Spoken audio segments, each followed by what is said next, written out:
Welcome to your exciting journey with Anthuriums, and it all starts with a box. Don't you love a box when it arrives from a courier? It's a bit like Christmas. You're dying to open it and see what's in it. Well, we can. Now, before I open this box, I am going to explain to you that this has come direct from the grower. If you don't get yours direct from the grower on a courier like I just have, you can get them from flower markets, and you just walk in and select the ones you want, and you'll have yourself a bunch of Anthuriums. All right. So when you order your Anthuriums, you need to order them knowing about how they are measured. They are measured across the width of them, which is called hip to hip, not from the depth of them. It's a common misconception. So you need to find out first of all from your grower what the measurements are from hip to hip, that call them small, medium, large, or very large. I have ordered small Anthuriums for these designs for you for this DVD because they are table designs for obviously a dinner party, and therefore I don't want great big Anthuriums that are going to take up half the table. The table we're going to be using is this one. You can see if I put 6 people on this table, there's not much room for a design anyway, so I've gone for the small ones. So let's have a look inside and see what the goodies are. First thing you notice is all this amazing shredded paper. Every grower will have their own way of wrapping. Plastic bags for a reason, sorry about the rustle. And you've got to take this off very, very carefully. Your grower might have them in a polystyrene little pieces that hold them all in place. So I've got to be very, very careful here, because hidden in here are the Anthuriums that I need for these 6 designs for you. This shredded paper is wonderful, so do bag it up and use it again. It's wonderful for packaging, but it's also fantastic on your garden. It makes beautiful mulch. And at the moment, shredded paper is the beginning of a new trend that's emerging out of Europe. So you might look at this and go, oh, look, bind it all up. Add lots and lots of wire around it. Here we are, I'm squishing and squishing. There, you imagine, round and round and round and round with wire. You've got this wonderful ball that you can add things to. So don't think if you've got shredded paper like this in your Anthurium pack that it's a nuisance. It's wonderful. It's another resource. Okay, I found them. Anthuriums being plant material, when you ask the grower, he can go to the plant and pick any size you want. These ones here will grow this big if he'd waited a little bit longer. And there's the first. Can you see the little babies? White Anthuriums bruise exceptionally easy. Now, because they're so small, they've been packed 2 to a file. These are the files that are like gold for you. If you're lucky, all your Anthuriums you buy will come in these plastic files. They have a rubber top on them, which gives you the opportunity to use your Anthuriums in any way you want, because you can hang them upside down, and look, it's not leaking. This gives you incredible freedom of design. Now, just to show you how to open it up, never ever pull it off, always cut it off. The reason you're cutting it off is you are once again trying not to damage these Anthuriums in any way, shape or form, particularly these white ladies. These white ladies have to be treated with respect. And there they are. 2 most beautiful Anthuriums. Alrighty, so I'm going to lay them on the box so that the flowers, get out of my own way, it will help, so the flowers are not touching anything. And this is what you need to do, is find something like this where you can just quietly place them down until you're ready to use them. Every grower has a specialty of their own Anthuriums. Every country has a specialty of their own Anthuriums. These ones are called Medora. These ones grow very, very big. I've seen them Yes, I'd say I've seen them hand size. So these are the tiniest that I could get. And it's all about scale. As I said, because you know what you're doing with an arrangement, you'll be able to order to the scale you want. Taking layer upon layer. Now these amazing purple ones are called cassis, and they grow not much bigger than that, but that colour is astonishing, and that's the colour that you see in this picture I'm showing you now from Belgium. So I'm going to keep on unpacking, but before I do, there's just a little bit this end of the box to show you. If you're ordering from the grower, you can also order Anthurium leaves. Obviously they have lots and lots of leaves, and these ones are medium. They can grow right down to here, and you can get smaller ones. The reason I ordered medium is one of our designs, we're going to roll the Anthurium up this way, which I'll show you later. So just remember, the Anthurium grower isn't just about the flowers, it's also about these astonishing leaves that last longer, if that's possible, than the flowers. So there they are, all ready to go. Just some things that you've got to know about Anthuriums that are going to help you make them last longer. They are a tropical flower that comes from the hot rainforests of Colombia and Caribbean. Therefore, they grow up in the forestation in shade, up in the trees, with hot conditions and humidity, because it rains a lot in those tropical rainforests. So you put all those together and you say, if you want your Anthuriums to last a long time, you've got to pretend that you are giving them their own rainforest back. So the first thing you do is never ever put them in a chiller. It's like giving them a frost. If you put an Anthurium plant in the frost, it will be dead by the morning. So not having an Anthurium in the chiller is the number one thing. It's so easy if you're a florist, of course, to go and say, oh, all flowers in the chiller are going to make them last. Remember, your Anthuriums have got to be the absolute opposite. So that's the first thing, never ever in a chiller. The second thing is, if you have a look at these glorious stems, they are very thick and take up a lot of water. Now imagine this growing in the rainforest, and there's a lot of water around, and therefore they need a lot of water to get up these stems, which means if you put this into floral foam, the first thing it's going to do is clog up the stem at the bottom.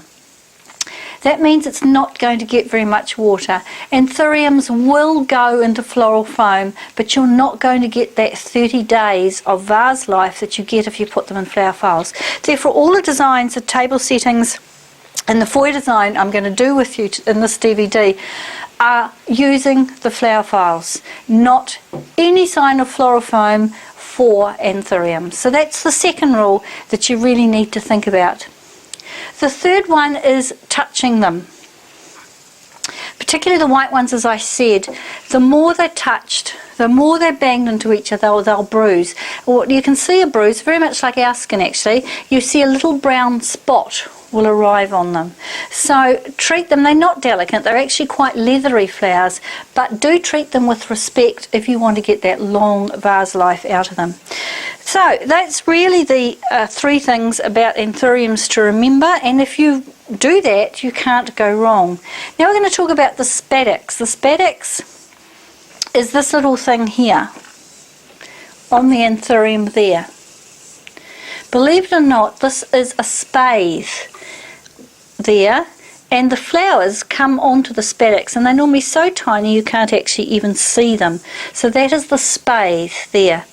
Now the spadix, this part here, if you have them all facing in the same direction in your design, they will give it your design rhythm. Can you see how by putting those three like that together, your eye is going up this way?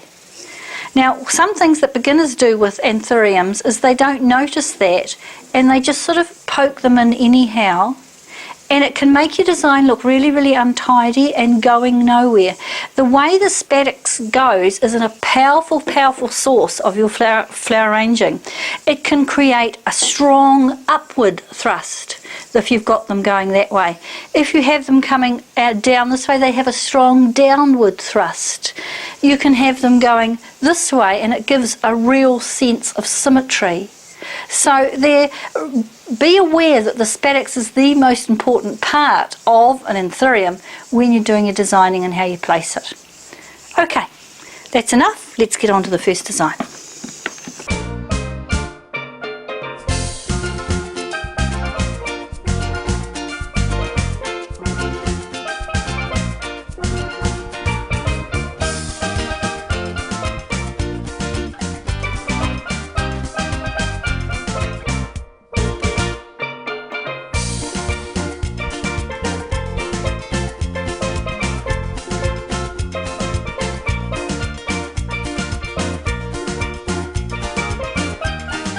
Now you can see here that this is the original one from the Anthurium growers and that beautiful garland that they made.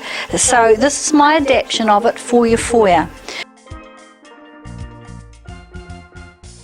This foyer design is going to start with the stand.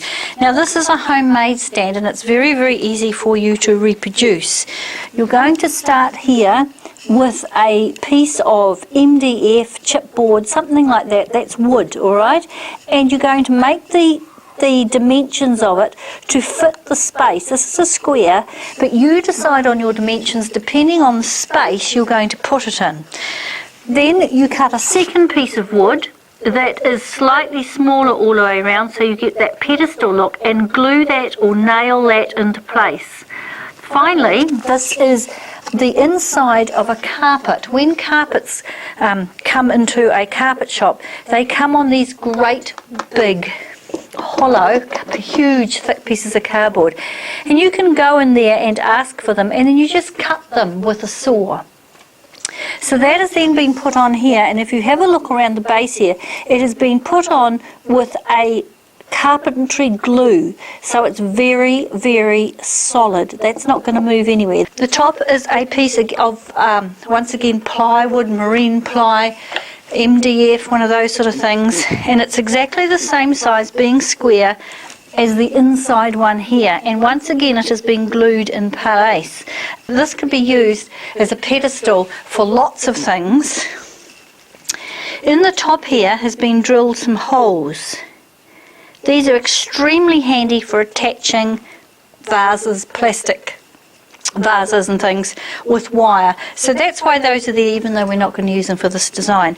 Now I painted it matte black with spray paint.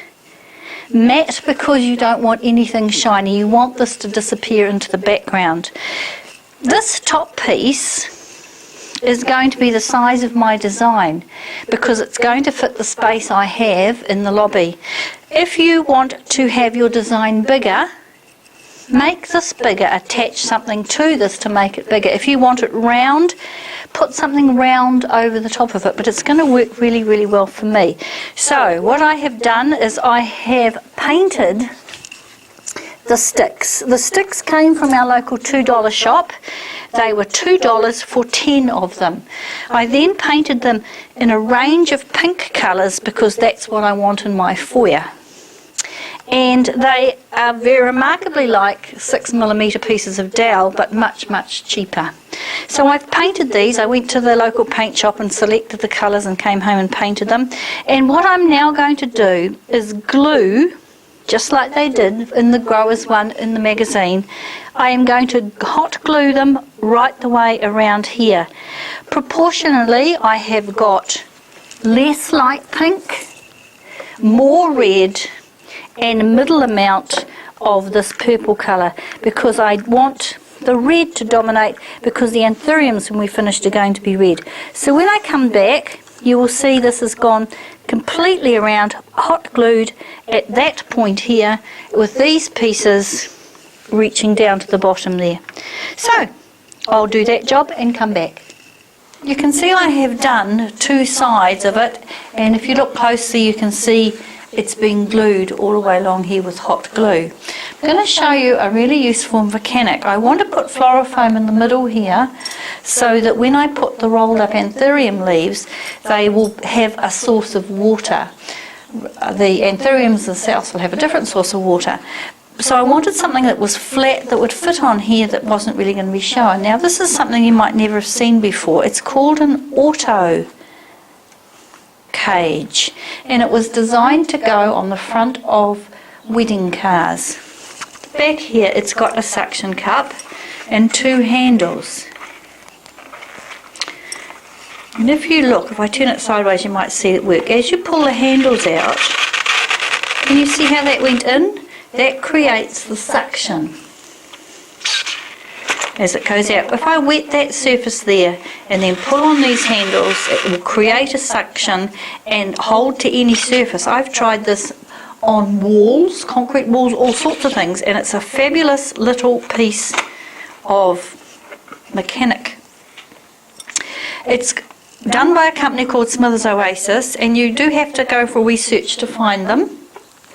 It comes with this plastic cage here with the floral foam inside. I haven't wet the foam yet because I haven't finished my mechanics, but I'm just going to show you so that I can put this on here like now, suck it down if it was wet, and it will stay on there. Obviously it's not wet and I haven't yet. The reason I'm telling you this now is so that you know that when you've done two sides, put your floral foam in here. If you haven't got this or can't find this or don't want to use this, get yourself a very, very shallow dish so that you can fill it with floral foam and have it sitting on there. If you want to attach it to here, a little bit of glue would do it. It means then that that's trapped in there as I'm going to carry around the other two sides. My mechanic's already done. So now you can see I have gone right the way around. You can still see the floral foam cage inside there, but when all the leaves and flowers go on, it will completely be hidden because you'll be looking at other things. I've also deliberately left gaps between these uprights so that I can push leaves in to that. If there was no gaps, it would be impossible. 3 colours, as I said, and I have chosen the scale to be this scale because I've now put it in the position it's going to be in the lobby, which is a very narrow space that everybody walks past, and therefore I want the design to be long and thin to fit in the space. If you've got a bigger space, of course, you could come way out and use thicker sticks. So I've been painting for this next section. These rather strange looking objects are the flower files that came with the Anthuriums, and I have painted them, and it's not spray paint either, so I've painted them with a paintbrush, and they're exactly the same colours as what I painted the canes with down here because I wanted them to be part of the sequence. Now, just to show you what I've done there, if you're painting them, just get a random stick or piece of cane, put it up through the rubber stopper, and then push that all into an old block of floral foam. That way you can get all the way around it to paint it or spray paint it, and they dry beautifully. Alright, so they've been drying. When I take it off its stick, you'll see it's all ready to go. The reason I'm going to feature these flower tubes is we've got a very, very strong linear form here, so I just want to break that, and the minute that I put the tubes in, it takes your eye to it and gives you another form. I've got 13 Anthuriums, so each one is going to be housed in one of these, and as you can see they're 3 different colours, so that it will just add another form further down. The other thing you're going to need is some cable ties, some Anthurium leaves, and some yarn. The yarn I've picked is very, very bright textural bobbly yarn. Once again, goes into the same part of the colour wheel, that hot part of the colour wheel, which is so necessary in this dark corner of the lobby, but it's also got its own little bobbles on for a bit of texture. So what I'm going to do is show you how to roll this up just like they have done in the original. Of course I could put it in like that and it would look stunning, but the Anthuriums would be too small to cope with that. I'll just show you with one of the Anthuriums that is waiting. Remember, I ordered all small Anthuriums. So if I had that there large and unbound and then an Anthurium, they're out of scale. So if you wanted to use the leaf just in that size, order medium or large anthurium, so everything's in scale. To wind up the anthurium, the first thing you do at the bottom of the stem here is attach your yarn just like that. Pop it up to the top there and then roll the leaf. You can roll it either way. You can roll it around this way.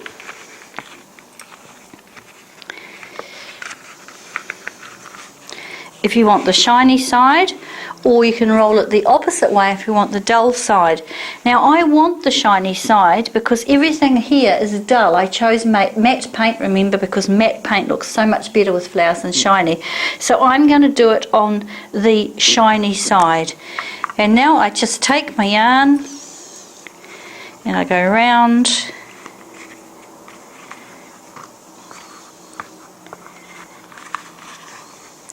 to the end.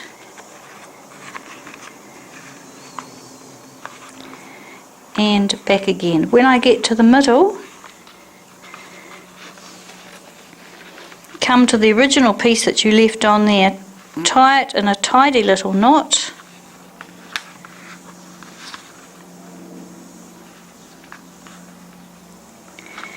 and cut it off.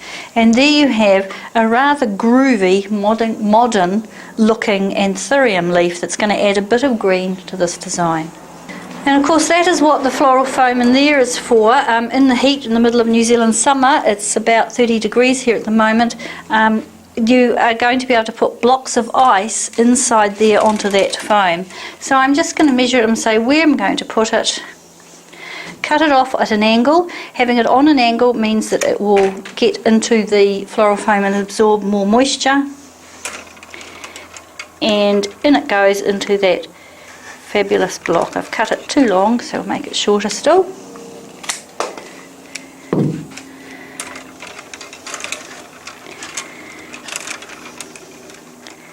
And in it goes. Alright, in the original you can see they had them facing this way. I'm keeping that lovely linear forming going down through there. Now I've got 5 of those leaves, so I'm going to put them, I don't want them as a great big long line, so I'm going to put 1, 2 there, a third one there, and a couple down this way. So there they are done, all 5 of them. Just the one thing I will say, take note when you're wrapping them of where the stem is coming out from, and that is where you're going to push it into the foam so that you get them straight. Because as I said, I wanted them going 1, 2, 3, 4 and then down again, being an asymmetrical person. I had to take particular note of where, I call it the handle, the stem is that comes out of here. Okay, I've just filled this up with water. Snip off the end so the anthurium has a little bit more to drink. In it goes over the top of there. And I'm now going to use red cable ties. In the original they actually used florist's cold glue to glue the stems of the anthuriums into place at the top here, so a little dot of cold glue went onto there. I'm using cable ties for, I think it's easier, and also I don't really want to upset the anthuriums. Now once again you're making a decision. Are you going to put a collar of colour around here, or you're going to have some up and some down? Well, I'm going to have some up, some down, and so also the green stems here add to all of the cane colours and brings more green into your design. So I'm going to put that one there. So simple job, round it goes with a cable tie.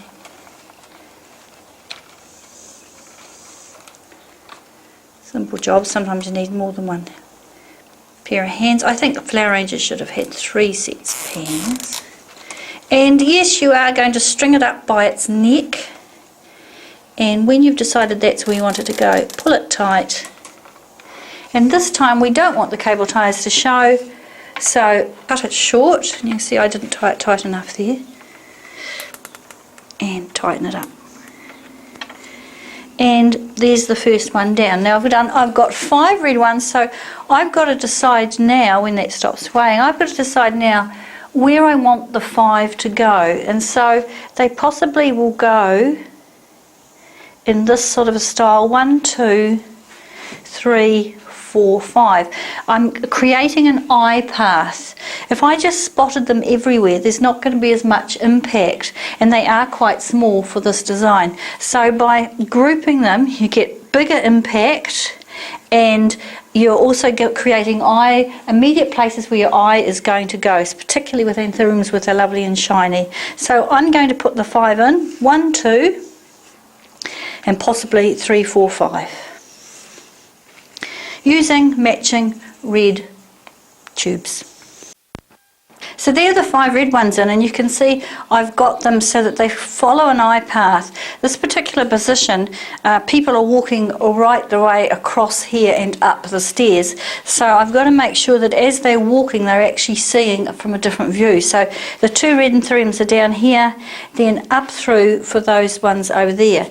Now I've got these 2 big cassis ones, these beautiful tulip Anthuriums, and I've put different flower tubes for them.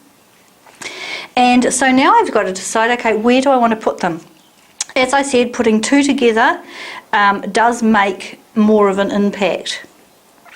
I don't really want to put them there. I'm more inclined to put them down here. So as people are walking from the stairs down, they come down, but it's still got to follow this general line I'm creating of going around that way.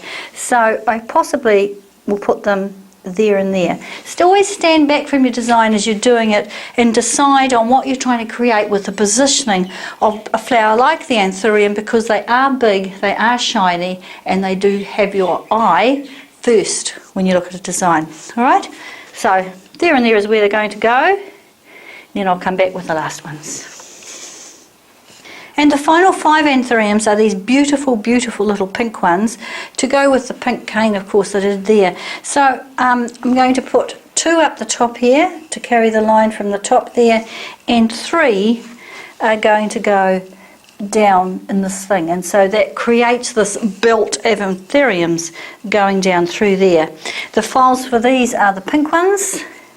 So once it's creating them, and it matches the pink, of course, and so that will create more little files going up through there. This is definitely a front-facing arrangement, so I haven't put any of these Anthuriums along the back. If you had a wonderful source of cheap Anthuriums, you would put them along the back. Just a few little pointers. As I've been putting in the tubes, some of them are going to need a wee bit of a touch-up, which I'll just do with a tiny paintbrush, just where the paints come off a bit from those test tubes. So just do the little touch-ups. Also, I've put some at the back here, and the higher up you go with the sticks, the more the sticks are wanting to bend over, so you might have to cable tie a couple of them together, or glue if you're using glue rather than cable ties. But as you can see, it's a spectacular piece. You certainly don't notice the Florifoam cube inside. If you're a purist, you might have wrapped that up in a piece of aspidistra so you can't see it. But as far as finding it through there, it's almost disappeared through that grid. So there it is. Do have a go. Make it your own. Keep it as bright as this in the hot colours, or go for the colours that suit your decor. But have fun. It's a really, really cool thing to try.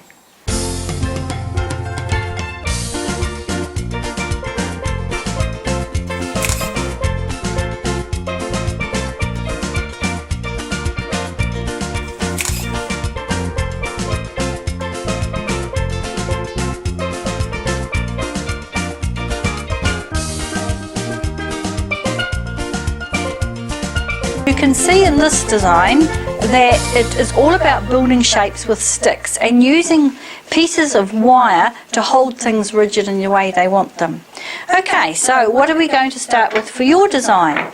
We're going to start with 2 embroidery rings. Here they are, and they need to be the size for where you are going to put them. These are obviously very, very large ones. If you haven't got a very large space for them, you would make them much smaller. For example, if you were going to have dinner on this table, this is your table setting, and it's for more than 2 people, you would have it much, much smaller, with perhaps that's the outside. Okay, embroidery rings, you can get them from a craft shop. I bought these from a $2 shop. They were $2 and $3 each. Keep your eye out for them. They're used by craft people a lot for all sorts of things, and they really should be quite easy for you to find. The other thing you need are cable ties. Cable ties, you get them from a hardware shop. They normally come like this in bunches with lots of colours, and they're incredibly cheap, and they are very, very versatile. I'm only going to use the red cable ties out of here, 2 lengths. The short length I'm going to use for the smaller sticks, the longer length for the larger sticks, but just get what you can. The reason I'm using red is because I'm going to put red anthuriums with them, and it will bring the anthurium colour into the structure we're going to make. The third thing you're going to need is a bucket or 2 full of sticks. These sticks came off my tree outside, which was overhanging the road, so my wonderful husband chopped some off for me, and we spent the morning chopping them up. Now, I did this at least 4 days ago. When you cut sticks green, they will shrink. You don't want to go to all this effort to find that it's all loose and comes apart because they've shrunk after you've made it. So the longer you can leave these cut pieces of wood to shrink before you put them into the structure, the better. I'm hoping 4 days is long enough. We've had wet weather, so they won't have shrunk as much perhaps if it had been really, really hot. So what we're going to do is create a basin effect. I want it to be a round effect and higher. So this is going to be the bottom, this is going to be the top.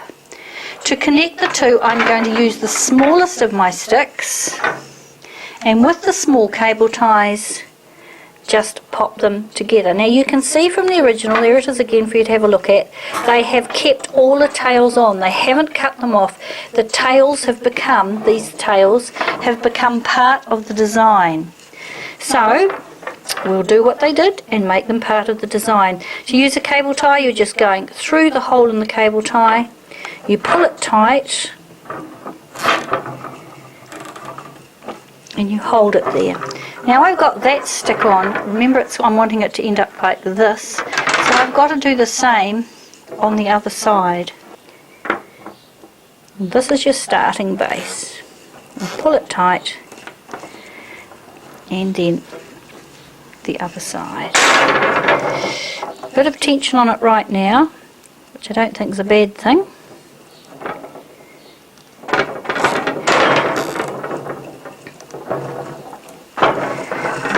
I'm wanting it to end up so I can do this to it. So, a little awkward, but you will get there. So I'm going to do the same now over here. So that goes up. And I'm going to do the same here. So that goes up. Once I've got that shape, I'm going to fill it in. So here it is with the 4 sticks on, and you can see I've built myself a little contraption so that the largest ring hangs below the smallest ring. 1 bucket, 1 stick. The reason is the stick is going through the top ring here, and had allowed me, with a little bit help of course from the cameraman Mike, to hold it while I put these to the shape I wanted them, so they went down here. Now if I put this on the ground, it would flatten again, so it's a case of now building each layer of sticks as we go around so that it reinforces that shape that I've got there. You may prefer to go to an engineering shop, something like that, and get them to weld bits of metal all the way through. Round here we don't have such a thing in our little village, so this is how you do it when you can only find embroidery rings and little sticks. The advantage of course is by using the sticks, the formers disappear quicker. So now I'm going to carry on putting them on, and I'm not going to go around like this. I'm now going to put some here and across here and attach them to themselves and underneath, because I'm wanting to build up, once again have a look at that original photo, I'm wanting to build up this lovely big bowl shaped ring of sticks all the way around. It's going to take me a while, and I'm going to do several layers, but now you can see how it started. You'll be able to see it, how it's finished. I'm going to use these very, very thick pieces for the top and the thin pieces to hold the structure together. So there it is, just started. You can see I have done one side and then the opposite side, just so it doesn't fall off the bucket really. That's only taken me about, maybe 10 minutes. That's the first layer done. I'm now just taking the bucket away, and you'll see it's retained that bowl shape, and you can still manoeuvre it. If you want that bowl shape deeper, you can still do it, but it's not going to go back to being just two-dimensional as it was, okay? Now you can use it this way so that you can put candles in the middle here and the anthuriums are out the outside, or of course you can use it that way so that you're building it up and they're having to look down inside it. When you're finished, either way is going to work. Just remember to put some of the sticks on the outside to hide the former and some of the sticks on the inside, so you can use it either way. Of course you can also fill it in this with more sticks if you want to, but I rather like that wonderful bowl shape, just allowing me to put something in the middle there. So here I'm going to go now with thicker sticks, building both sides, back and forth, back and forth, back and forth with the cable ties.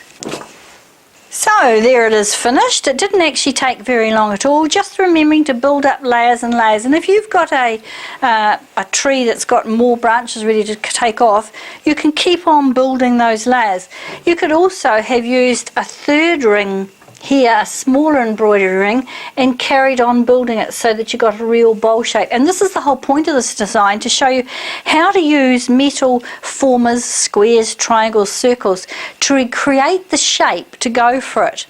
Okay, have a look close there and you can see if you can notice anything really, really unusual. Spot anything there?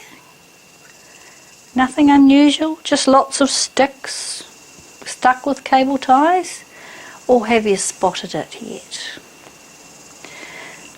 I think if you are really looking,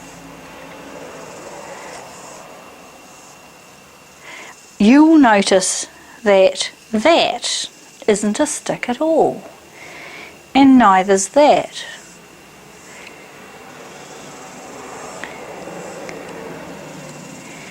And neither's that. Yep, they're actually tubes, plastic flower tubes. So I'm going to show you what I did to disguise them so successfully, camouflage them so successfully into this design. Have a look, and here they are here.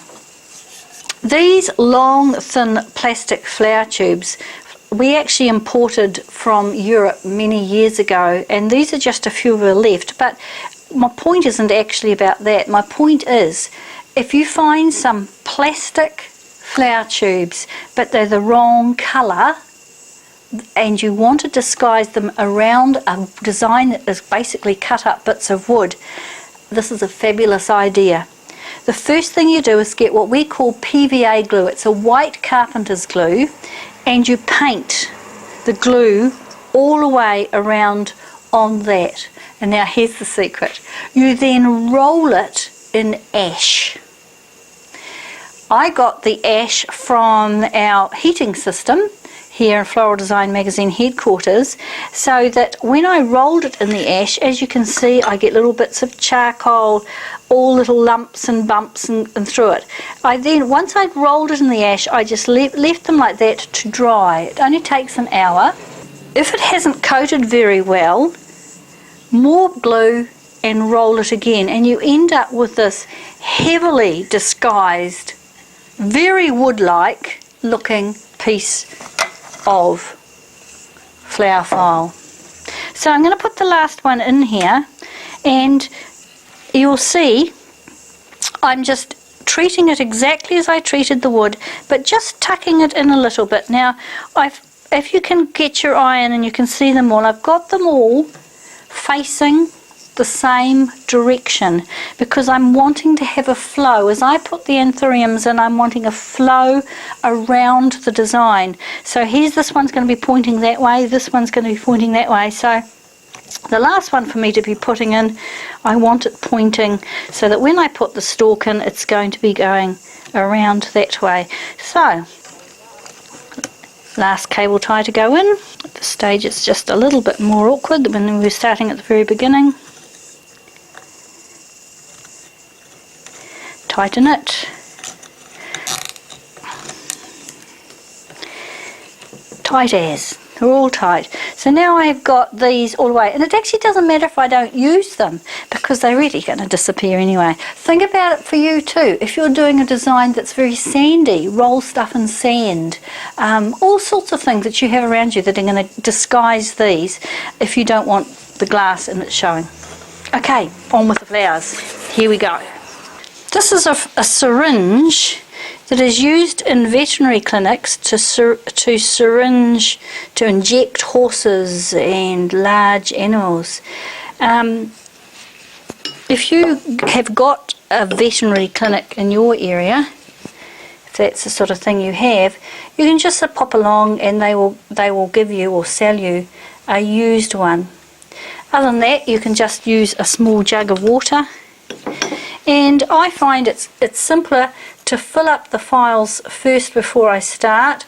It's also helping you find them, isn't it? By watching me do this, you're going, oh, look where she's put them all. You can actually see, once again, as I said, they're all facing in the same direction. Using these larger flower tubes is another advantage because it takes a lot of water. Therefore, if you put the Anthurium stems right to the very, very bottom of the tube, they will be able to get all the water that's in the tube before you have to replenish, because obviously if they're going to last 3 or 4 weeks, you are going to have to replenish them. This allows you to get into the design and just do that. I have 5 red Anthuriums, 5 green Anthuriums, small. I have 3 foxtail ferns, and I have 5 pieces of rosemary from my rosemary hedge, and I selected it because it was on a curve. Sometimes this is really important when you're selecting your plant material. If you know you're going to be doing a curved design, see if you can find the curved one. It's going to make life much easier for you. And 3 tiny Aralias. Now, why did I select this particular plant material? It's because it gives me a change of form. We have a round, bold form, a linear form that is tizzy, and a second linear form that is tizzy, but giving me a contrast into the 2 greens. I have got the red Anthuriums because they go with the red cable ties. The green Anthuriums give me a contrast of these being shiny. And of course, red and green are complementary colours on the colour wheel, which means the green will make the red stand out and the red will make the green stand out. So we start always by doing what we call the base, and the base is the greenery. Not going to cover this completely because we want to see all that hard work that we did with all the cable ties. So I'm simply going to pop the rosemary down there, let it follow its own line. Doesn't have to be attached to anything. It's quite a strong piece of plant material, rosemary, and there in it goes. The reason I'm taking the bottom leaves off here is because if you have the leaves like this going into water for too long, not only does it make the water smell, but it also makes everything else that's sharing the flower tube with it all dank and horrible. So there's another tube there, and tuck it down and into the design. I don't like that one holding up there, so I'm going to move it. Did you notice how it was sort of sticking up in the air? Didn't want that. These are the underneath parts. A smaller one, so I'm going one there, and around this way. Now, always using Fibonacci's principles of 1, 1, 2, 1, 1, 2, 3, 5. So you'll notice that I do group things. You might want your design to be far more symmetrical, which means that you might want to put something on this side, therefore something on this side. It really is at this point individual taste. And round it goes, and tuck it down. If you need to, I've got extra cable ties, so if I want to, I could cable that tie down later. That didn't make sense. I could cable tie that down later. 3 that side, so I'm now putting 2 over this side. So there's your first layer. That's your first lot of texture that's contrasting all with that. Now we're going into our second layer, which is the 3 foxtail ferns. Once again, you're looking for line material. that is a contrast of colour there too. So I'm going to put it down. It's held in place by those cable ties, down, right down in, and tuck it in. These aren't the stars of the show, these are just adding the interest. 2 on that side, therefore I'm putting 1 on the side. Tucking it down, and isn't that the most beautiful thing? If you can grow that foxtail fern, it grows out of the ground, is great big stalks of these. The more you water it, the more spectacular that is. Okay, so now we just pop in some of these, change of form. Second one, try to keep them fairly small because I'm aware of how small those anthuriums are, and I'm putting 2 there and 1 over here. So we've got this lovely lot of green now there, and then really it's just a case of adding the anthuriums. I'm going to start with the green anthuriums, and the grower's given me some of these windy ones. If this was being exported, they wouldn't be allowed to do that. But if you ask your grower, tell your grower that you're a floral designer and could you please have all the wiggly ones, they're quite happy for you to have them because they can't sell them either way. But don't they make it interesting? So let's put our wiggly one in. There, and I'm putting it so it's just lying there, contrast that lovely shine. They've only just taken these out of the flower tubes, so they're not been out of water too long at all. Now there it is, see there's your inclination. Your inclination's to put that one there. Can you see how the spadix though is going in the opposite direction? Therefore if I want to continue the rhythm of going around, I need to turn it that way, and by turning it that way we've now got the spadix going in the same direction, which means I have to find a flower file that's going to do that for me. And I'm pushing the stem right down in so it's going to collect water right from the very, very bottom. Now that's quite a springy one. Normally you just place flowers and let them go, but that wants to turn itself round, so that's a cable tie job. So there it is, and the mechanic is completely hidden because it's part of the design of everything else. So once again, spat it go that way, so this one can go where I wanted that one to go in the first place, which is down over here. So into that one it goes, push it right down in and tuck it in. If you're travelling with these, you really probably will need to cable tie each of these down unless they're tucked in really, really securely. And of course the advantage of having all these sticks and all sorts of things around here is that they give you plenty of places to add these. And there it is down. 3 on that side and 2 on that side. Spadix is going the right way, that's spadix, so it's got to go this way. Right, now we can do the same with the red. Exciting. Now the red ones are going to be the stars, because as you can see they stand out immediately. So where you place them has got to be in a place that you want to draw people's attention to. We've got this little clump here, we've got this little clump here, but this is sort of not doing a lot. So once again make sure the spadix is going in the right way, and I'm going to put it here and around. Look, even I can't find them now. There it is. And in it goes. The green stems themselves become part of this lovely rhythm.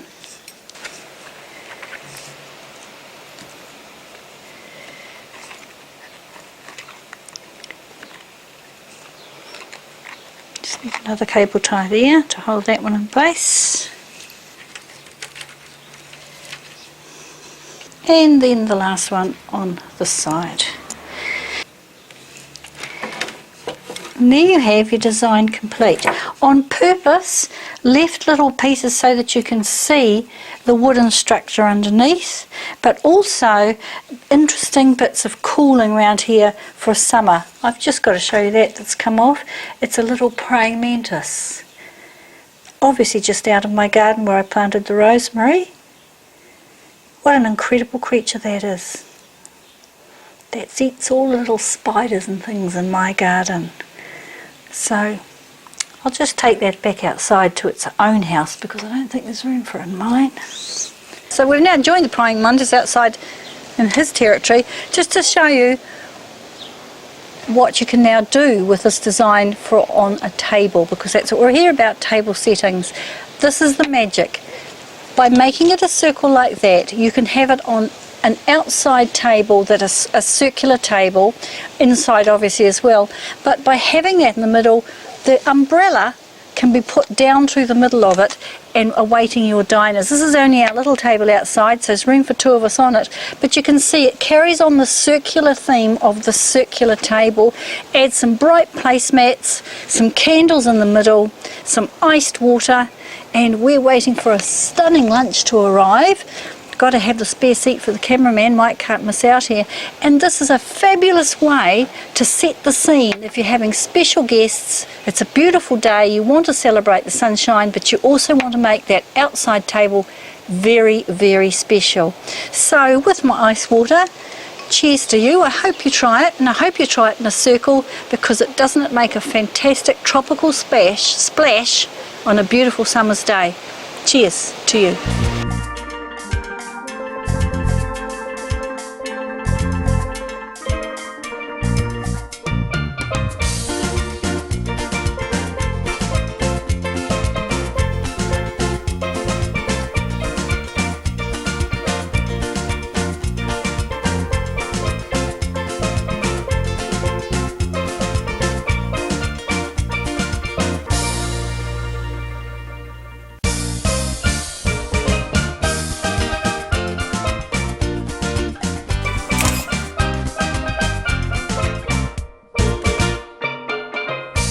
Now this design is based on this fabulous wall hanging spotted in Belgium, and I'm going to convert it into a table setting.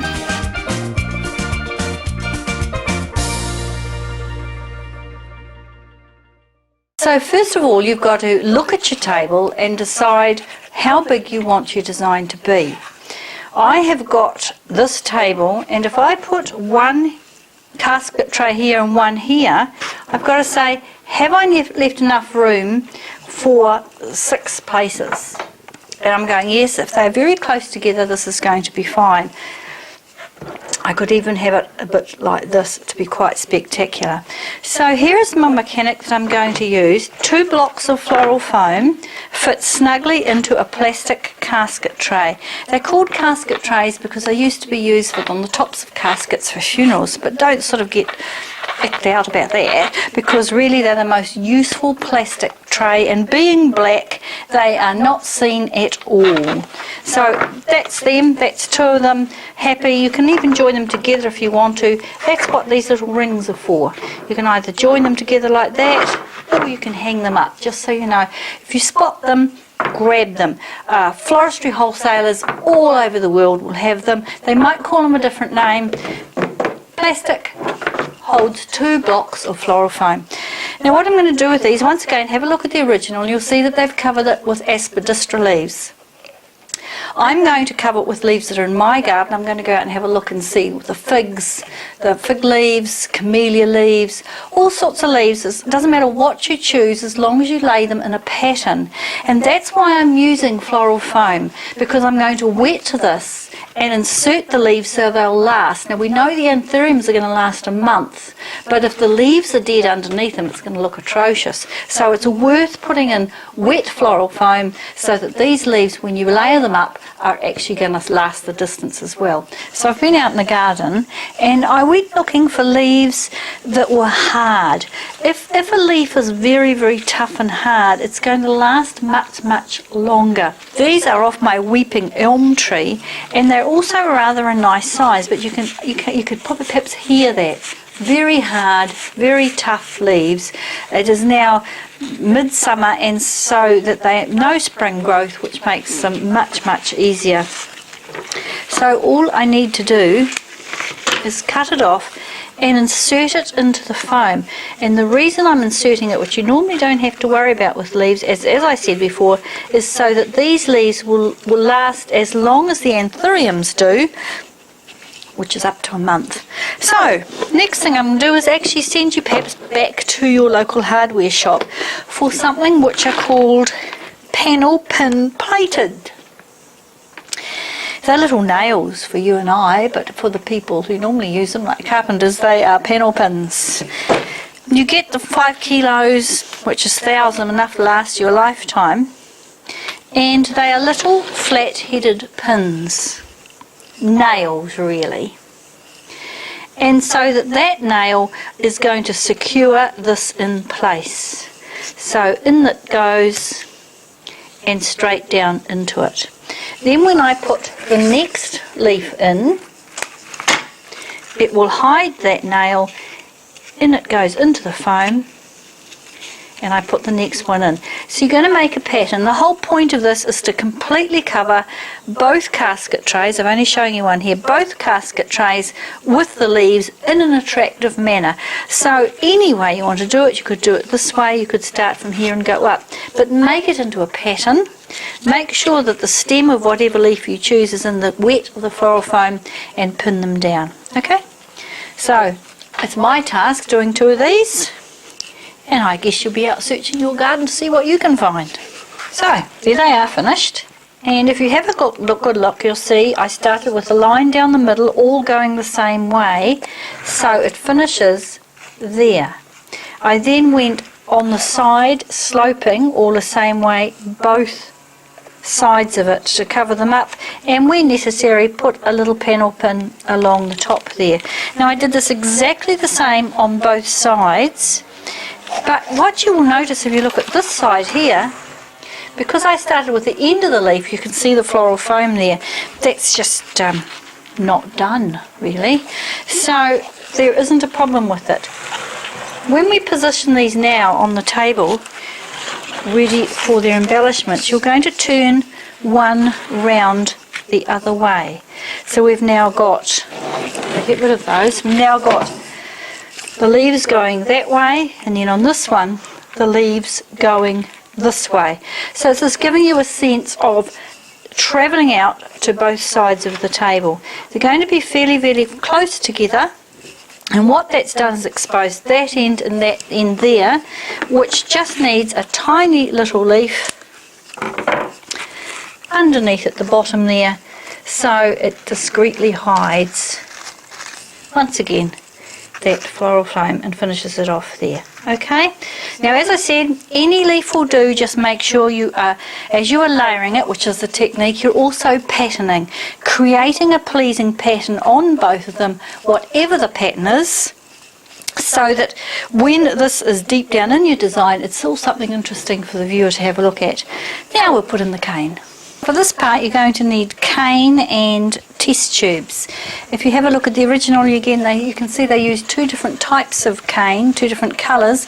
I'm going to use natural cane because I'm going to use white anthuriums with them.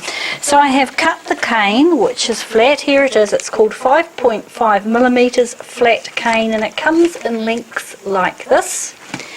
And I have cut it into lengths. So when I loop it, I get a really, really nice loop. These are glass flower files. They're not flower files at all. They're test tubes.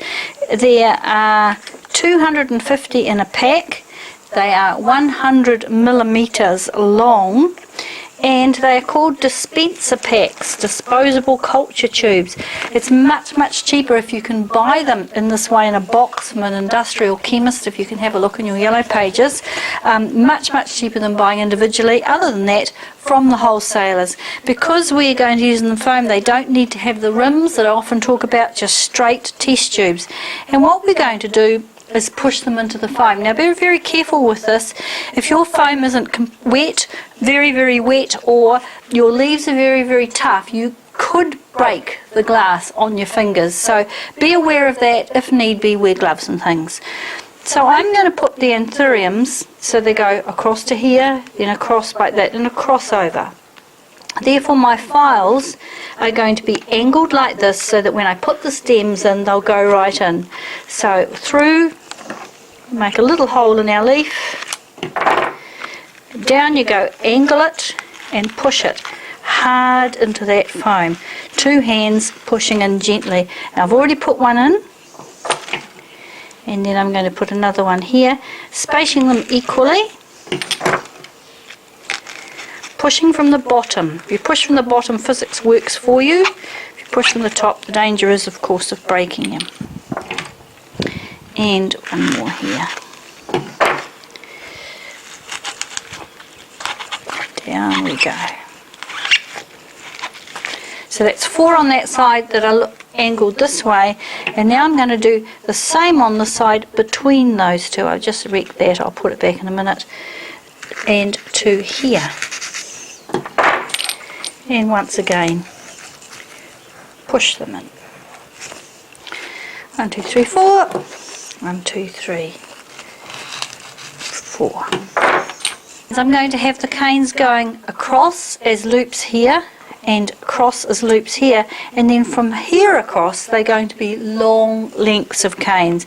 I've got 8 canes, so I'm going to put 3 in this end.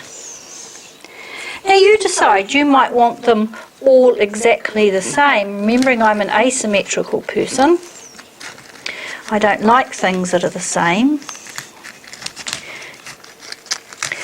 That might annoy you intensely, in which case you make them even.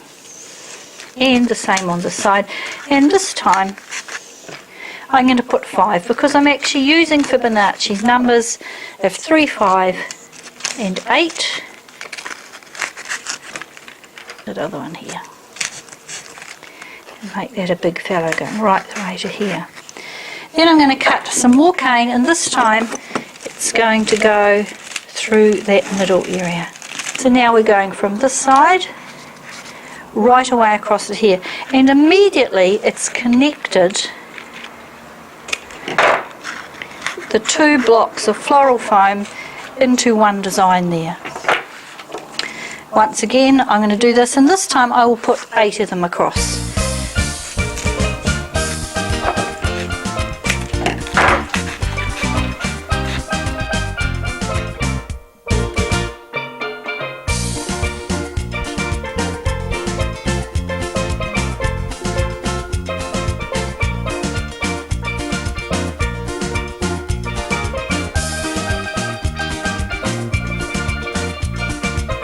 Now I've set the table around the half-finished design so I can just see the proportions for it and how things are going to set. I've also got cable ties again, but this time they are tiny, tiny white ones. They come once again in containers like this, and you get them in big bundles, and they're very, very cheap. I also have got some contrasting material, and this is a hydrangea. It's a green hydrangea with the most beautiful little florets on it, but just think something that's cooling, that's a different green. A lime green always works on a table like this. And I have got the 8 white Anthuriums. The first thing I'm going to do is fill up the files that I've just pushed in with water.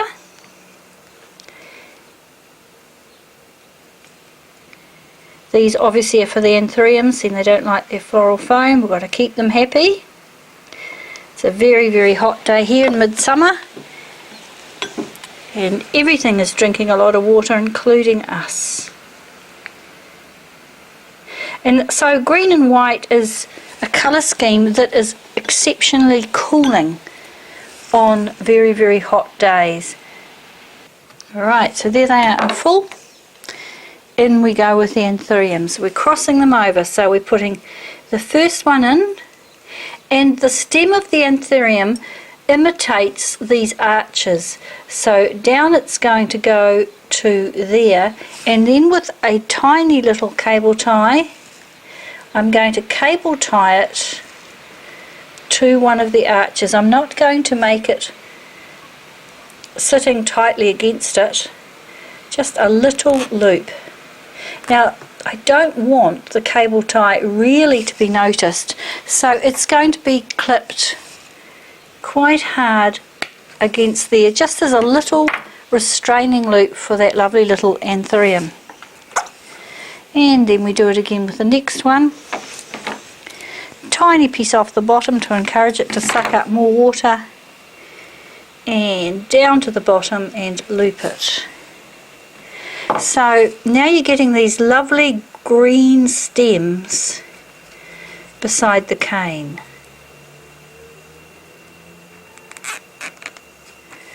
Not too tight, but I do want it to bend just a little bit, please, Mr. Anthurium, and cut off. That one's already got a bend in it, which is very, very nice of it. So what they're saying to the diners that are on that side is, hello, admire me please. The advantage of keeping these cable ties loose means that you can move it around as the Anthurium opens. There it goes. It down.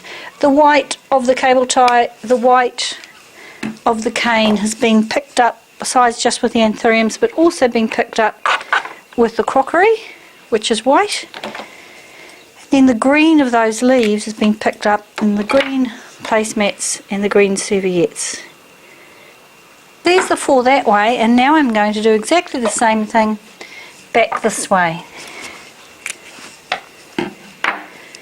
Through there, and leap it round and attach it. Sometimes you can do this very gently to convince them to bend a little more.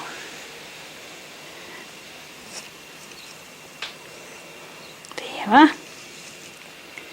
Right, so they look as if they're growing rather naturally with those lovely loops. Notice I just moved these last two. They didn't like it where they were. It doesn't pay to fight your plant material. You just say, okay, you win, and put them where they want to go.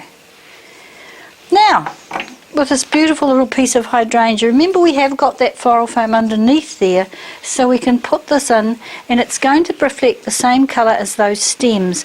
Hydrangea, if you have a look underneath, it's got all these little florets, so they can just be stuck in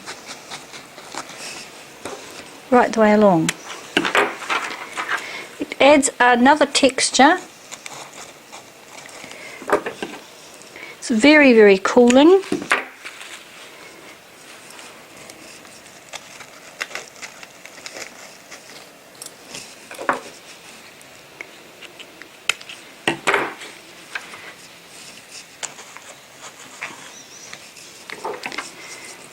Really want those bits there, give it a haircut.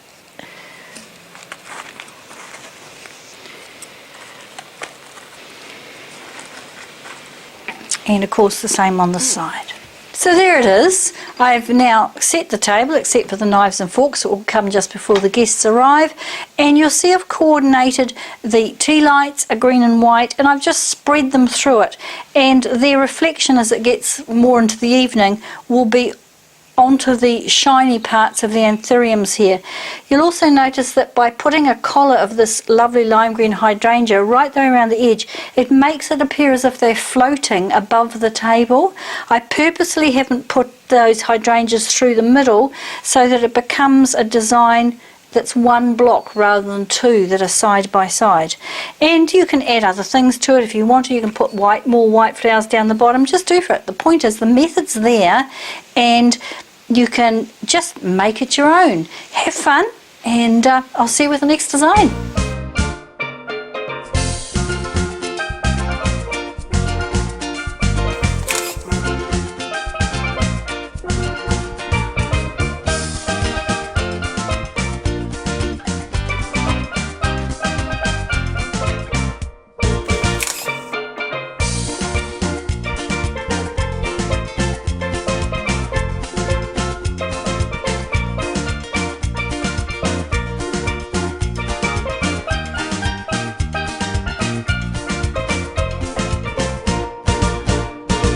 Table design is adaptation of this amazing piece, which was done in Belgium. You can see it is the most sinuous way the beautiful anthuriums have been wrapped around that green plant material and interwoven with that lovely bark and moss. So back here, it's an adaptation of that design, so you can see perhaps how to do it yourself. Now, I've been lucky enough to source the anthuriums that are used, and here they are. They're called cassis, and they are called tulip anthuriums because the shape of them is so different from the other anthuriums you'll see. They come in the spade is sort of the shape of the tulip. When I first saw these, they were much smaller and made the most beautiful buttonholes, but obviously my grower has now got much older plants, and so we're getting these stunning colours. So I had a look around the garden to say, well, I haven't got that sort of bark that you saw in that original, but I did have bark from a gum tree that I've used in previous DVDs, and I thought, that would work for me. Back to the original photo, you can see how he's wrapped the anthuriums through the greenery. Only thing I've really got like that is these papyrus stems that grow in my pond. So I'm going to see if I can make those wrap around the cassis. I've also, as I was walking towards the pond, found this hydrangea. It's an evergreen hydrangea. It just happens to be in flower right now, and I just looked at it and thought, wow, look at those colours. Do they go with that or not? So at this point the design was evolving.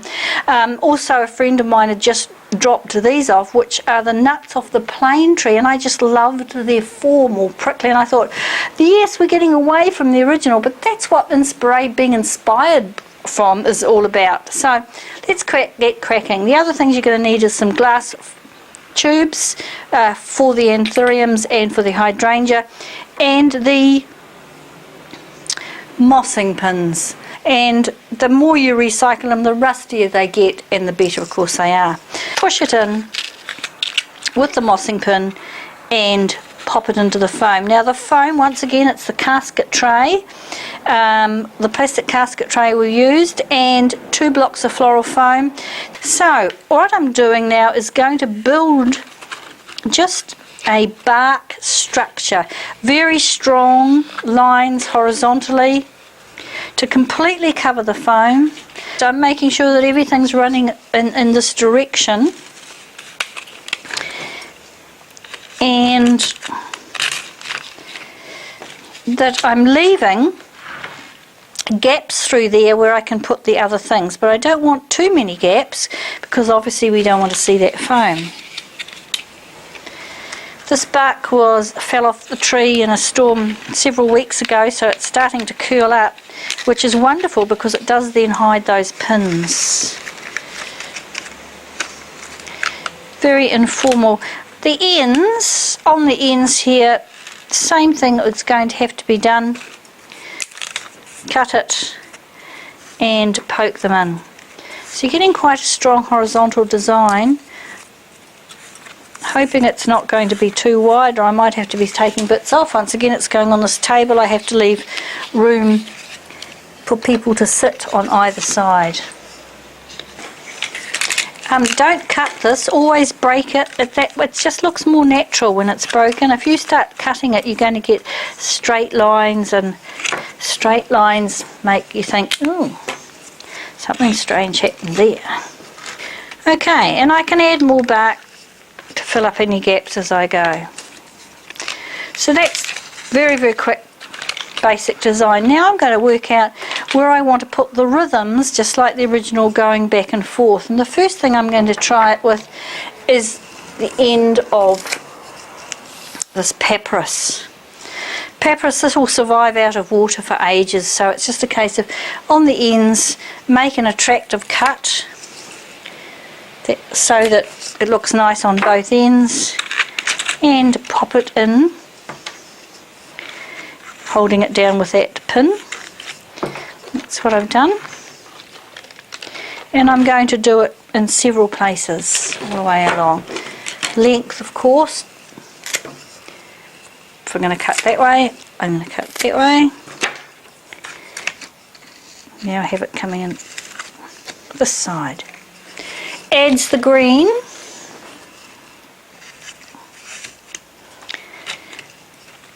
And that beautiful change of texture that he had in there.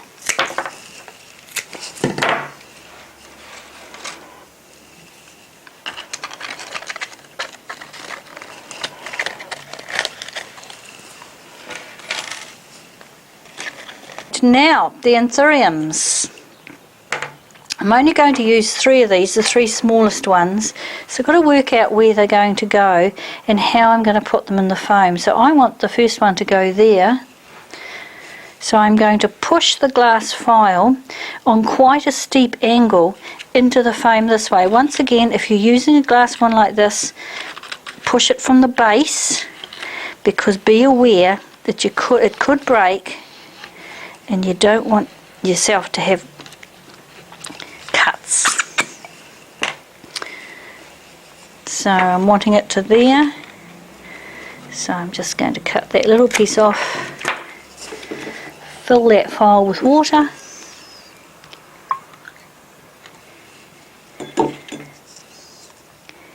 and pop it in. And use a mossing pin because this is quite a flat design to hold it in place. Right, I'll hold that up for you so you can see that what's happening there.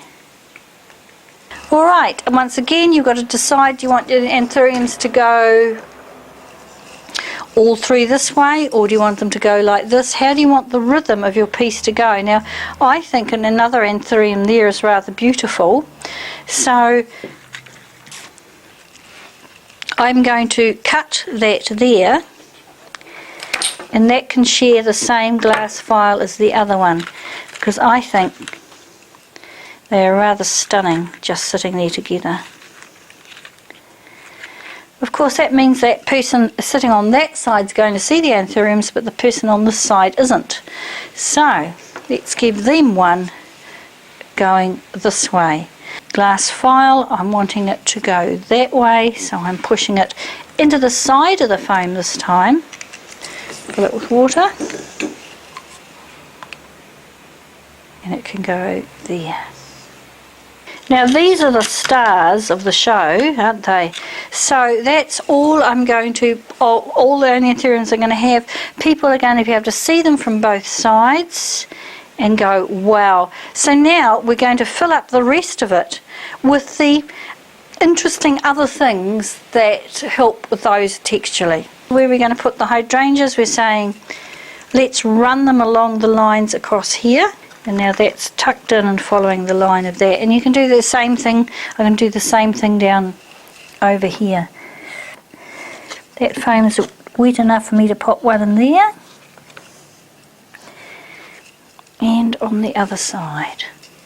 I'm back again, and so I have carried on taking these down through the top and on the lines, and also as I was able to come to the front, I had a look to see where there's some more gaps where floral foam was showing, where I've put in more of the stalks of the papyrus. So it's really at this point now I've got the flow of the Anthuriums in 2 different directions. I've filled in the bottom and it's going over the top with the hydrangeas and this way, so you're getting an eye path, and the same's happened in the back. Now for the plane trees, seedlings, fortunately they're very, very soft, so you can use a toothpick and just push it straight in there, and then this will add an extra texture, but it's also hiding the floral foam. And if you do this in lines, you will be accentuating this horizontal line of the piece and also putting in another form and hiding some of those mossing pins, making it more attractive also on the side here. Lines and form, and a change of form. I'm going to put, that's a bit wobbly, I'm going to put some along the top as well. Fabulous way to hide the foam. These will dry brown, so they could go into your toolbox as a really nice form to be used to hide anything. Lime green, of course, goes with the lime green stems of those Anthuriums. So I've put 5 here, 3, 3 and a 2, always Fibonacci, always those numbers give you a fabulous feeling of proportion. It's going to work. Keeping things in order. show you that top so you can see what's been happening.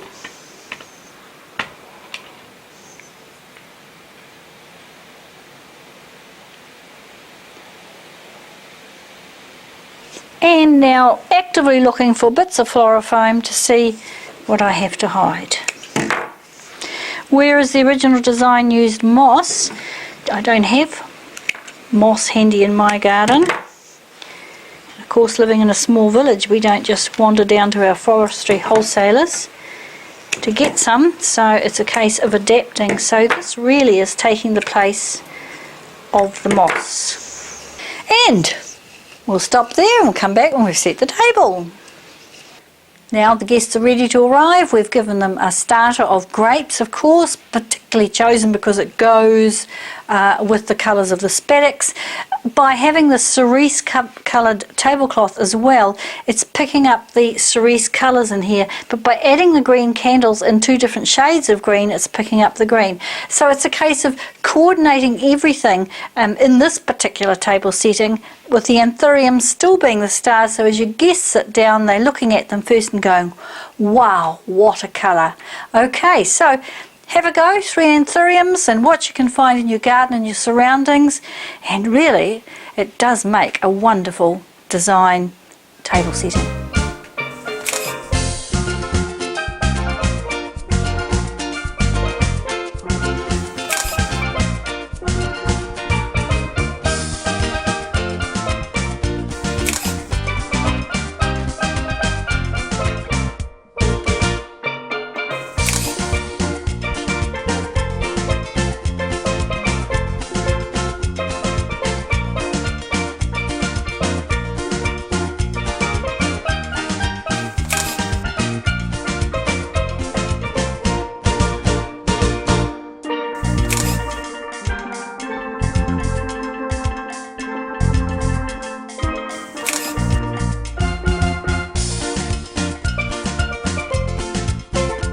This next design introduces you to a fascinating mechanic. Don't see very often, and that's using an apple as a water source. You can also try it with citrus, oranges and lemons and grapefruit, but I, from memory, think it doesn't work as well because of the citrus, that acid. But try it with an apple. This one is for morning or afternoon tea rather than a formal dinner party, and so you can have a little bit of fun with it. Now I've been out to my garden to see what I've got that will go with the 4 green anthuriums, Medora they're called, and the 3 white ones. And right now at the moment my amaranthus is just starting to flower. Amaranthus, some of you will know it as Love Lies Bleeding, and it's just at the beginning of its stage. I had to be very careful to select things that were in scale with these Granny Smith apples. So when you go like that, you go, yes, that's in scale. Any bigger than that, like this one here, you're starting to say it may be a wee bit too big. I then also had a look through my foliage for my geranium plant and found this foliage overhanging and thought, well, it needs to be clipped anyway. And once again, it's in scale, it's small leaves to go with small apples, but a different colour green on there. The other thing you're going to need is either an apple corer. This apple corer I found in a kitchen shop. They're very, very cheap. And what's wonderful about it, it is exactly the right size of these test tubes. The other way of doing it is the way that you can see Gail Anderson did it, where she just poked a hole straight into the apple to use it as the source. So that's what we're going to do today. But just to tell you that if you prefer to have lots and lots of water because you want it to last longer than a morning or an afternoon, do that with the apple corer. I'll show you how it works. You put it into the core and you twist all the way down, go right through the bottom, and there it is, there it will come out, and then in goes the test tube. Now, is that the coolest thing or what? So you can do it that way. Now this little device, I have no idea what it was for, but it's a great hole poker. In its place you can use a nail, anything at all. It's going to poke a hole into your apple so that the stem of the plants can get into that juice that's inside there. Alright, So let's get started. I've got 8 apples here, Fibonacci's numbers again, so we're doing 3, 5 and 8 for this one. And I'm going to put them how I want them for the setting. So take the label off.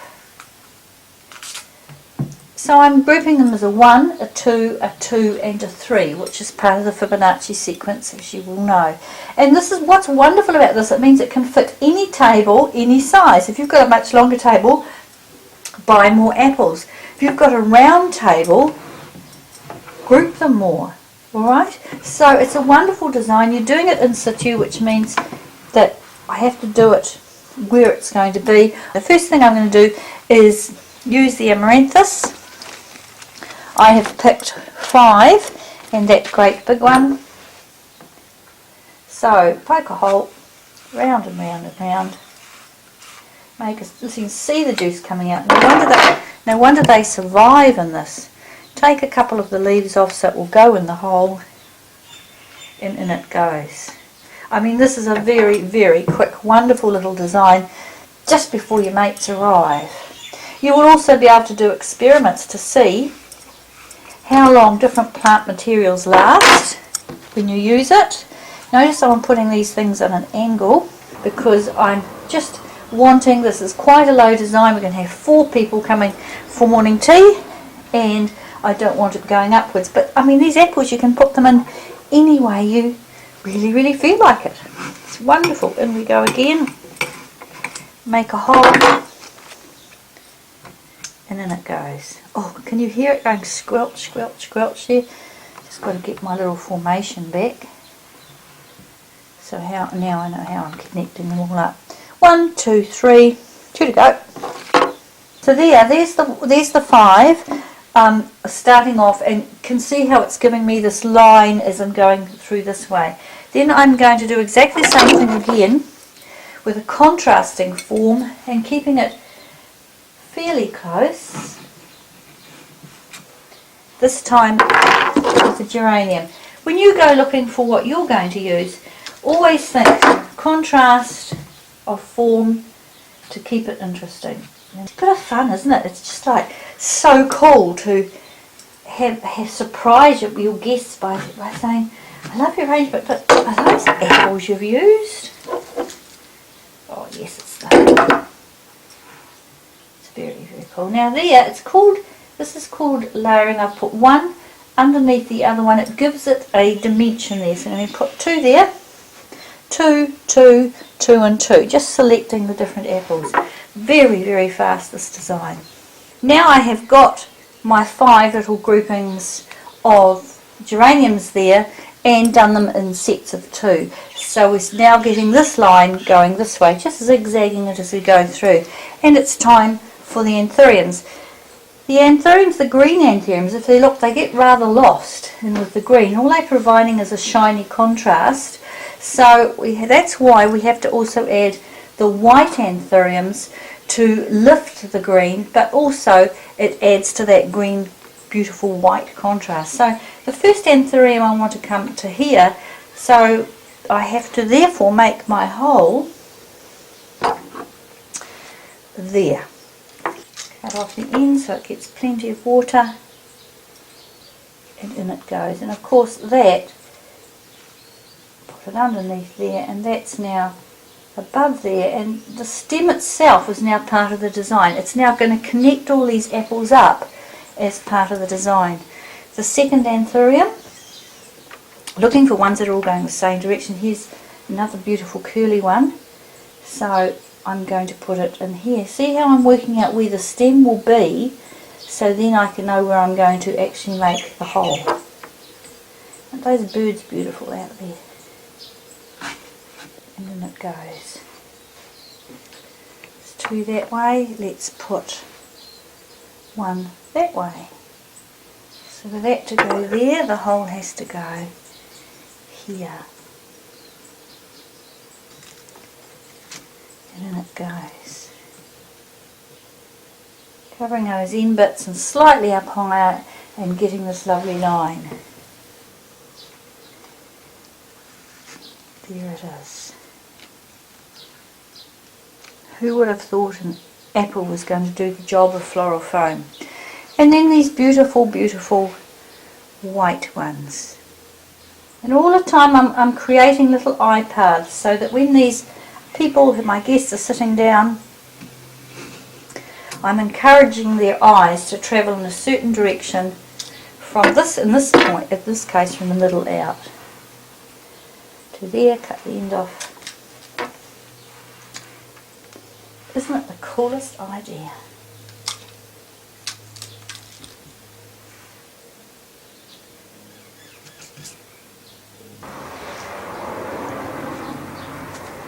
And then it goes. So we're getting a lovely line. Can you see now that that's giving me a lovely, fresh looking, rather hilarious arrangement? But there's a sort of a gap there. So I'm going to go back and say, well, I think I'm going to put this right here, right through the middle of it, so that it loses that gap there in the middle.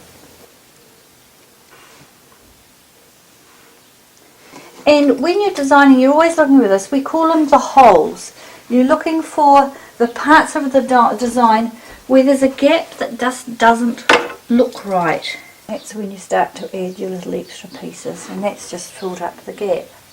So there it is, very quick, very effective. You can add all sorts of other things to it, other textures. There's an apple here I haven't used at all. You might want to add more anthuriums, you might want to change your colour scheme. But it's a very, very cool, quick little design for a fresh look on a hot, hot summer's day. Now I'll go and dress the table.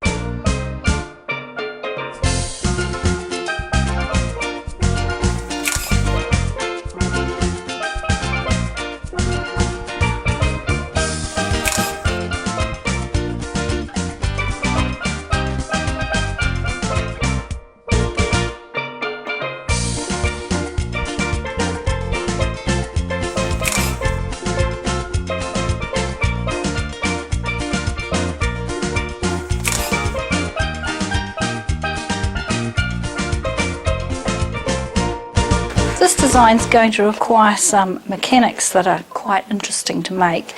If you have a look at the original, besides the fact it's enormous, it also has used pieces of wood on the table to hold the base up, which is holding the anthuriums on.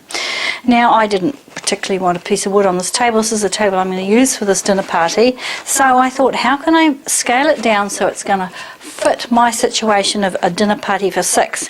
So once again, down to the $2 shop, they really do like me, and I found these very, very cheap mats made of some sort of a stripped bamboo of some sort. Also, in our office here at Flora Design Magazine, we use DVDs. This is how they come when you buy them. This particular is a set of 50 of them, and when you open it, this is on the bottom of it, and this is what is used to hold the DVDs on the pile. We can recycle them, which does happen, but there's got to be some way of using them as a mechanic. I now have another one of these cane sticks. This is the ones that I bought 10 for $2 in a container, and what I'm trying to do is elevate these mats above the level of the table. So, without hitting the ceiling, I'm going to say I want my elevation to be, perhaps just to be interesting, maybe here. So thinking about where people are sitting. So I'm going to cut that there, and I'm going to cable tie it to that stem. A black cable tie to that stem. Don't worry about the colour at this stage. And that way I have, if I pull it really, really tight, a stick that will hold my mat up. So I'm going to do the same thing on that one, so I'm going to end up with 2 of them. However, if I use this mat onto there, it's way too wide for this table. So I'm going to make it much, much thinner because I also want it longer. Counting in to find the middle. And in, and in. So there's the middle, and up I go. Now you can see that now it's that width. It's far more in proportion to the table for me to meander up and down with it. So I'm going to do exactly the same with this one. Right, so there's my components. Now when I have a look, I can go right along the length of the table and I've got a really nice, interesting mat happening. What I've got to do then is do the same as that on this one, and I'm going to paint everything black. If you have a look at the original again there, you can see everything underneath was black. Black being a recessive colour means you don't see it as much, and I probably will, when I do this table setting, have a black tablecloth as well, so that you're totally going to be focusing on the anthuriums on the top. Back again, and I've been busy. So you can see here I've set it up all ready to complete. So the mat I cut in half and glued each section with hot glue. I then spray painted it both sides with a matte black spray paint. Underneath you can see those DVD holders. The ones that I showed you how to make are now painted matte black, and ones that haven't got the stalk on them, which is just as they come out of the container with all the DVDs on them. And I've put them fairly close together like that. I have cut holes in the matting. To cut the holes, it's really simple. You simply put the matting on edge like that, and I'm aiming to cut 2 little pieces out. So with nippers that have got quite sharp ends on them, between the 2 parts that are sewn so it doesn't unravel, you simply go snip, snip, and you've created the hole. And of course that hole is for the anthurium stems, and I'm also using Michaelmas daisies in this design. So that's to put them through. It does require a bit of planning of saying, or where am I going to put the hole. So I've done 9 holes, large ones, for the anthuriums,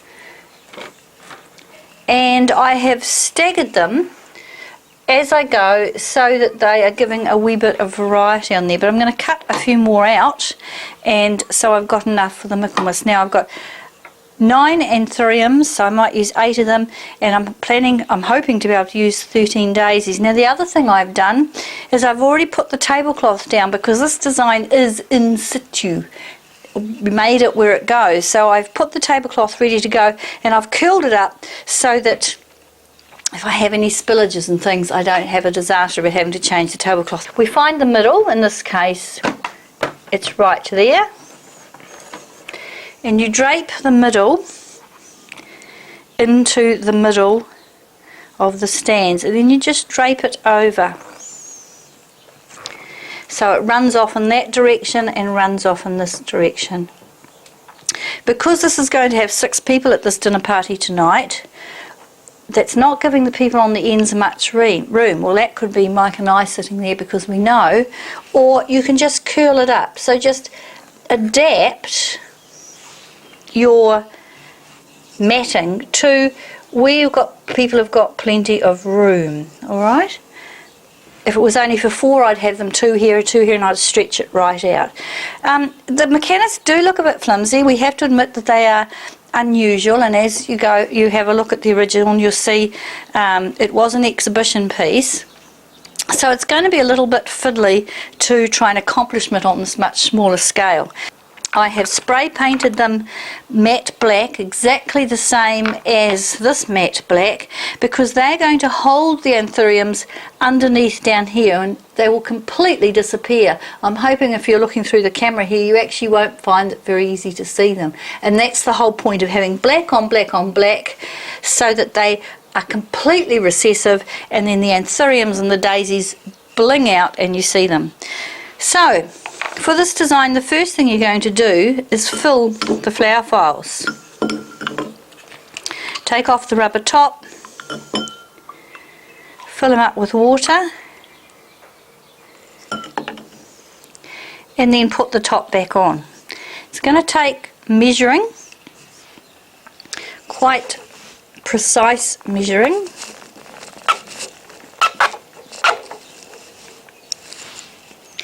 And the nature of these anthuriums means they're going to stick right up. In the original, you notice they're all lying flat, but you do have to go with the nature of the anthurium. So that's going to stick up there. So I'm going to cut it about here into the pot down below that you can't see. Thread the anthurium through and pop it into the flower file.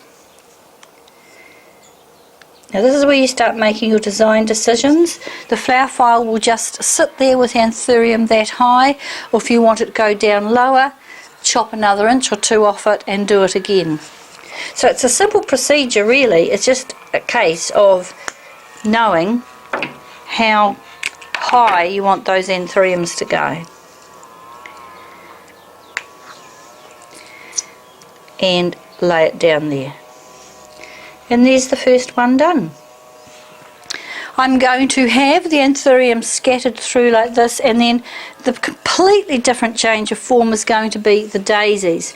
This is just going to add a lot more interest to the design. So once a day I cut the daisy off.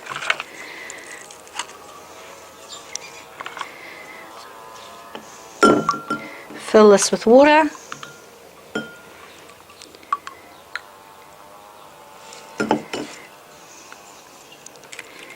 Put it back on, through the hole, down through the file. The other lovely thing about this design is that the green stems underneath create a second layer. So when the diners are sitting there, they're going to see the green stems coming up all in these lines like that. Now I'm going to create a rhythm.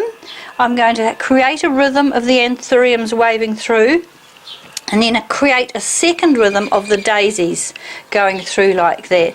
You now know the method, so I'll get back to you when I've done a few more.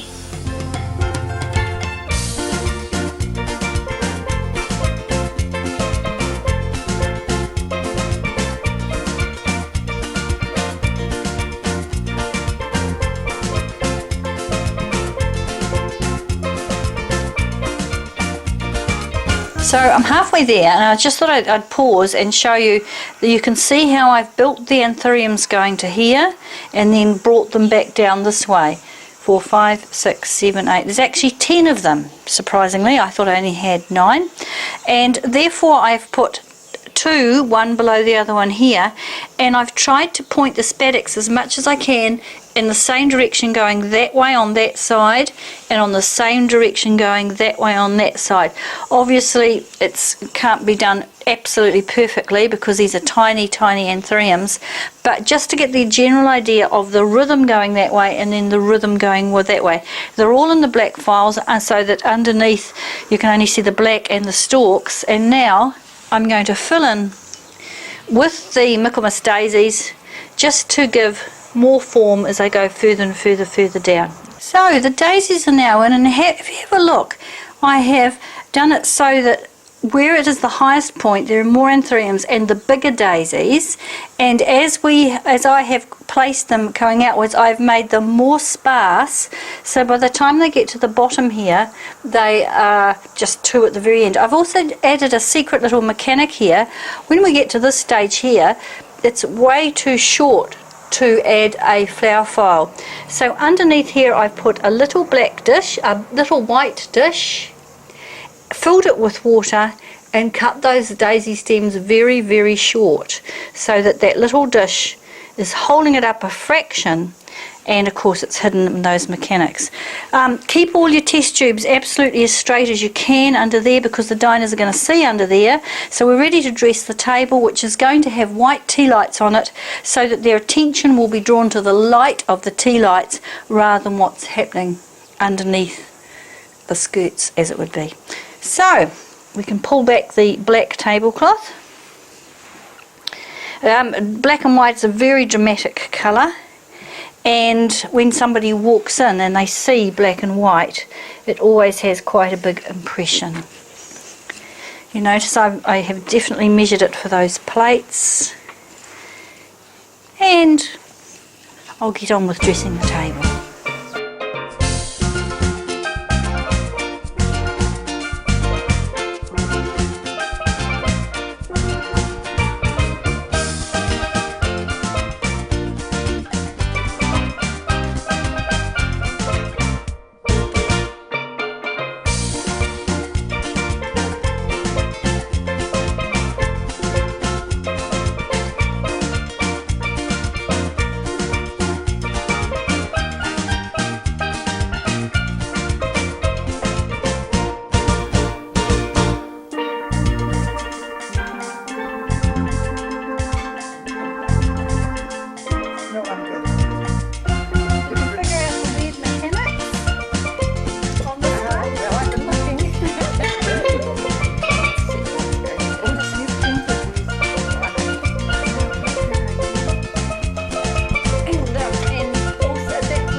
wouldn't have been up to you'd have to be over there.